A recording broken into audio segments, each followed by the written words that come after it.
Pick up a copy of my book for more information.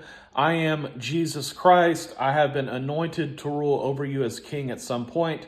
That's a very good thing for you because I know so much about the government.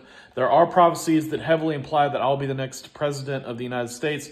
However, there are other prophecies that make it difficult to understand who's supposed to be in charge over the next 4 years as these different stages are rolled out. There is a prophecy that says that 3 days after Inauguration Day, martial law will be declared against the war on drugs. That means the military will be utilized in order to end drug prohibition in the United States.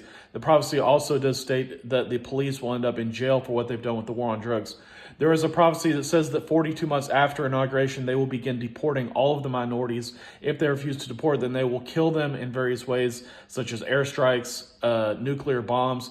There's going to be an identification system for white people only in order to buy and sell, in order to starve out the minorities. There is a prophecy that says that whoever's in charge at the time will declare a national emergency in order to suspend the elections, which will then trigger a power struggle between himself and the 10 FEMA region directors. So in the book of Revelation, when it's talking about the 10 kings, what it's talking about is the 10 FEMA region directors. Following this, it says that it will be the marriage of the Lamb to the great city, which presumably means that I will be placed in charge at this time. If I wasn't placed in charge already, conducting everything myself in order to place myself in charge permanently. There's also something in the book of Revelation which says, take your sickle and reap, which means go to the other countries and replicate the entire process, which means go in, tax the churches as my personal income, fix the government, and then go to the next country and do the same process. On top of all this, you also need to understand that the commands of marriage as laid forward by Jesus Christ was a bargain with our primitive urges of sexual dominion that we would more readily adhere to limited government.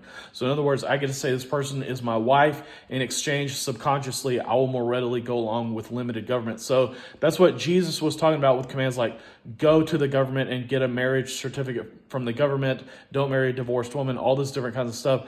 Those were tailored to be bargains specifically with our sexual urges of sexual dominion. So marriage causes sexual repression and all this different kinds of problems, but the reason why you need to understand why is because my crucifixion was that they made me believe this woman was my wife, and they made me see her having sex with all these different people.